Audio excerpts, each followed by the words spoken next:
ಜನತೆ ಭಾವನೆ ಏನು ಅನ್ನೋದು ಗೊತ್ತಿದೆ. ಆದ್ದರಿಂದ ಅಲ್ಲಿ ಯಾವುದೇ ರೀತಿಯ ಅನುಮಾನಗಳಿಲ್ಲ.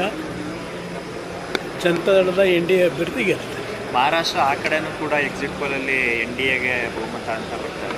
ಬಹುಶಃ ಎರಡೂ ರಾಜ್ಯಗಳಲ್ಲೂ BJP ಅತ್ಯಂತ ಹೆಚ್ಚಿನ ಒಂದು ಜನತೆ ಆಶೀರ್ವಾದದೊಂದಿಗೆ ಮತ್ತೆ ಅಧಿಕಾರಕ್ಕೆ ಬರ್ತಾರೆ ಅಂತಕ್ಕಂಥದ್ದು ಎಲ್ಲರ ಭಾವನೆ ಇದೆ. ಉತ್ತರ ಇಂಡಿಯಾ ರೇಷನ್ ಕಾರ್ಡ್ ರದ್ದು ಮಾಡಿರೋ ವಿಚಾರ ಕುರಿತಂತೆ ರಾಜ್ಯ ಸರ್ಕಾರ ಕೇಂದ್ರದ ಮೇಲೆ ಬೊಟ್ಟು ಮಾಡ್ತಾ ಇದೆ ಸರ್.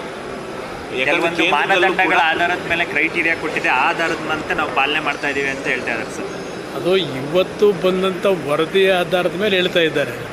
ಕಳೆದ ಒಂದು ವಾರದಿಂದ ಯಾಕೆ ಹೇಳಲಿಲ್ಲ?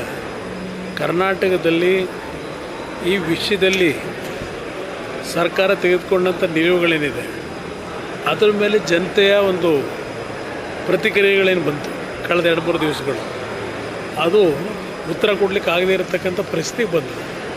ಈಗ ಮುಖ್ಯಮಂತ್ರಿಗಳು ಒಂದು ಹೇಳಿಕೆ ಕೊಡ್ತಾರೆ, 6 ಸಚಿವರು ಒಂದು ಹೇಳಿಕೆ ಕೊಡ್ತಾರೆ. ಅದರಿಂದ ಇವರಲ್ಲೇ ಒಂದು ಕ್ಲಾರಿಟಿ ಇಲ್ಲ. ಅದರಿಂದ ನಾನು ಈ ವಿಷಯಗಳ ಬಗ್ಗೆ, ಗ್ಯಾರಂಟಿ ಸ್ಕೀಮ್ಗಳ ಬಗ್ಗೆ ನಾನು ಎಂದೂ ಸಹ ಲಘುವಾಗಿ ಮಾತಾಡಿಲ್ಲ. ಗ್ಯಾರಂಟಿ ಸ್ಕೀಮ್ನ ಕೊಡ್ತಕ್ಕಂಥದ್ದಕ್ಕೆ ಆರ್ಥಿಕವಾಗಿ ಏನಕ್ಕೆ ಸಮಸ್ಯೆ ಇಲ್ಲ.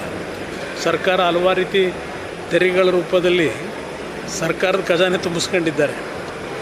ಇಲ್ಲಿ ಪ್ರಶ್ನೆ ಮ್ಯಾನೇಜ್ಮೆಂಟ್ನಲ್ಲಿ ಹಲವಾರು ರೀತಿಯ ಸಮಸ್ಯೆಗಳಿದೆ, ಅದನ್ನು ಸರಿಪಡಿಸ್ಕೊಳ್ಳಿ ಅಂತಕ್ಕಂಥದ್ದು ಮೊದಲಿಂದ ಹೇಳ್ಕೊಂಬಂದಿದ್ದೇನೆ, ಈಗಲೂ ಅದನ್ನೇ ಹೇಳ್ತಾರೆ. ಕೇಂದ್ರ ಸರ್ಕಾರ 7 ಕೋಟಿ ಕಾರ್ಡನ್ನು ರದ್ದು ಮಾಡಿದೆ ಅಂತೇಳಿ ವಿಚಾರ ಇವತ್ತು ಬೆಳಕಿಗೆ ಬರ್ತಾ ಇದೆ. ಡಬಲ್ ಸ್ಟ್ಯಾಂಡರ್ಡ್ ಯಾಕಂತ ಪ್ರಶ್ನೆ ಮಾಡ್ತಾ ಇದೆ ಸರ್. ಹೌದು, 5.5 ಕೋಟಿ ಅಂತ ಪತ್ರಿಕೆಯಲ್ಲಿ ನೋಡಿದ್ದೇನೆ.